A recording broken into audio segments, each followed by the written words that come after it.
court for relief, but ultimately it is judicial verdict. Sri Kapil Sibal.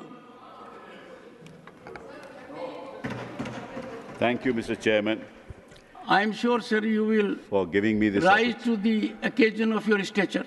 Thank you, sir. Thank you very much for giving me this opportunity to participate in this discussion on the 2024-25 budget. Sir, I personally believe that the economy is in deep crisis. And I will demonstrate in the short time that I have that it is so. And I thought that when the first budget for the next term of this government was to be presented, it would give us a picture as where we are and where we should be. Forgetting about allocations made to departments and sectors of the economy, what's important is what is the vision of this government to get us out of this economic morass. That's really should have been the focus in this budget, but I find that absent. Now, before I say anything, let me tell you why the economy is in crisis. We are a population of 140 crores, sir, and I have an ILO report. It's called the India Employment Paper 2024, which says that 83% of India's youth is unemployed. This is not my data. 83% of India's youth is unemployed. And in 2000, the employment was 35.2%. Unemployment was 35.2%. It increased in 2022 to 65.7%, and in 2024 to 83%. This is the state of unemployment in our country. Now, how will you deal with that? Now, unemployment is not something that happens suddenly. It happens over a period of time. And it happens why? Because the economy is stagnant. And unemployment is related ultimately to several factors. It is related to education. It is in turn related to skill development, which in turn is related to industrial production, which in turn is related to GDP growth. Unless you deal with all these sections, you'll not be able to increase our unemployment rate. So this is where we are. And most of the unemployed people are in the unorganized sector. Only 10% are people who are organized in the organized sector. So the CMI data says that 79% of our population belongs to the working age group of 111 crore people out of 140 crore, of which 83% are unemployed. Now you can imagine the crisis that this country is facing. We can talk of allocations, but I would have thought that the finance minister should give us a roadmap as to how to deal with this crisis. Unfortunately, they've not been able to provide this roadmap because they will have to generate an employment of 7 to 8 million people on a yearly basis for the next 30 years. How will they do that? Where is the roadmap for that? Now, every budget ultimately is a political statement, whether we presented it this side or you presented it that side. It is a political statement. And the fact of the matter is that you are strapped. The fact of the matter is that you know that unless you get 2 people on board, your government will not survive. So your allocations, therefore, have to be tailor-made to the demands of those 2 people. Nothing wrong with that. I mean, I'm not criticizing you for that because that's the only way you will survive. Nothing wrong with that. Now, sir, in the India Skill Report, which is prepared by India, it says 7 to 8 million job seekers every year and 12 million jobs needed every year. No roadmap. No roadmap for that. Now, so this is one aspect. I've given you the figures. Now I come to the second aspect. The second aspect is that the world is moving in one direction and we are moving in another direction. Why do I say so? So as you know, the rest of the world, there is a declining population. Young people are few. The aged people far outnumber them. In order to ensure that their economy continues to grow, they have to go for artificial intelligence. Artificial intelligence means that you produce the same thing not through manpower, but through machines. Now, that artificial intelligence is good for the European system or the United States of America or the developed world. But in India, if you have 83% of our people unemployed, you can't use artificial intelligence, right? Now, if you can't use artificial intelligence, industry per se has to use it because it otherwise won't be able to compete with the rest of the world. So that sector of the economy, which is the IT sector, which has to use artificial intelligence, will start losing jobs. And your economic survey says that 0.3 to 0.4 job loss will take place in the IT sector. So the sector which gives you the maximum employment, because they have to compete with the rest of the world, is going to start losing jobs. And in fact, there's been no recruitment in this year in the IT sector. So where the economy is actually productive, you will lose jobs. And where the economy cannot afford artificial intelligence, you need jobs. And there is no roadmap for jobs. So this is a very serious issue that confronts this government.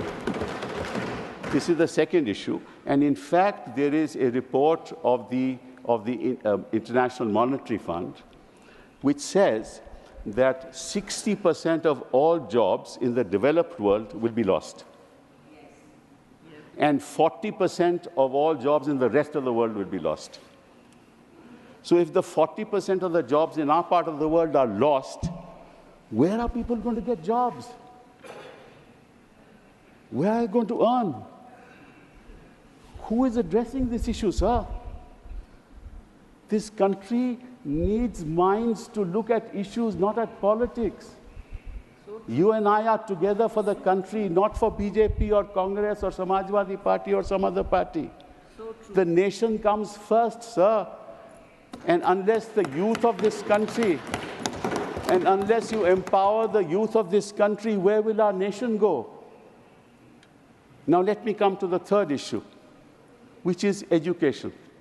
So there has been an increase, a slight increase in the education budget. It's not right that there's been a decrease. There's a slight increase in the education budget, but it's still less than 6%, which is what the promise was for a long period of time. But be that as it may, I'm not talking about education. The education structure in our country is what, sir? You get a BA honors in history, you get a BA pass degree, you get a BA honors in economics, you get a BA honors in political science, and ultimately you can't get a job. Where are those jobs? So your entire education structure has to be revitalized, reconfigured in order to marry it into skills. In order to marry it into skills, you need a revamp of the secondary level education system of our country.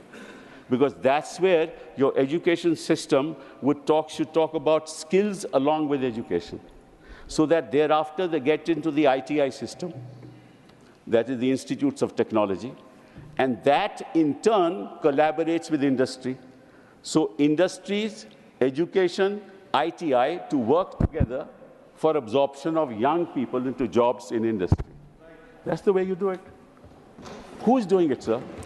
Where is that roadmap in our country? What has been said by this government in the budget about these things? Nothing. Nothing at all, sir. And unless you skill our people, you're not going to give them jobs. So what will happen, sir? They all get self-employed. तो कोई दुकान डाल देता है, कोई कहता है कि मैं लोडर का जॉब ले लूँगा. हाँ, आपके बॉम्बे में क्या हुआ आप जानते हो, मैं उसके बारे में बात नहीं करूँगा. 47 लाख एप्लीकेशन और 60,000 jobs for inspectors in Uttar Pradesh. 47 lakh application. वो जॉब क्या करेगा? कोई युवा करेगा क्या? युवा को अगर जॉब नहीं मिलेगा तो फिर क्या होगा सर? वो इस किस्म की पॉलिटिक्स करता है जिसका ये वर्णन कर रहे थे, क्योंकि उनके पास और तो कुछ करने को है नहीं। सर 2 मिनट मैं बैठ जाऊंगा। 10 minutes. You look at the watch. 10 minutes. Okay, 1 more minute. Sir, you take time from Okay, 1 second. Okay, 1 second. Sir, let me Honorable members, 1 second. I'll sit down, sir. No. Mr. Kapil Sibal had to his account 5 minutes. I said he will have 10 minutes. So it is not that I am not looking No, at you've it. been very kind, sir. And no in the issue. Business Advisory Committee, at the suggestion of the Leader of the House... I wanted to, sir... One second. We'll add the time. At the suggestion of the Leader of the House, and everyone agreed, Mr. Derek O'Brien, Mr. Tiruchi Shiva, that to give a member 3 minutes, he can hardly contribute. That is why I'm increasing the hours. Since I met him in my chamber, and we had settled for 10 minutes, but go for 15 minutes, sir. Go ahead. So that's very kind. Another 5 minutes. But after 5 minutes, I'm sure you'll take the seat. No problem. So whenever you ask, I have no desire, Mullahs, to bore the House on issues, Mullahs. Now let me tell you another issue, Mullahs, which is very important. Why is it important? So as you know, that ultimately allocations are made not by government, but by Finance Commission. The 15th Finance Commission made the allocations as to which state is to get how much money. There's some element of politics in that, but let's leave that aside. The Finance Commission said that 41% of the revenues that are earned will go to the states. Right, sir? Now, what actually happened? What actually happened is that the central government started to impose cess and surcharge. Now, cess and surcharge is not allocated to the states. Yes. Right? So all that comes into the kitty of the central government. And the result is today, sir, that the states are getting only 32% of the total resources that the central government gets. 32%. It is supposed to get 41%. It is correct, but it's getting at the moment 32%. Now the problem is, sir, that also the expenditure is monitored by the Union of India. My request to the Finance Minister through you, sir, is the following. You cannot monitor education from Delhi.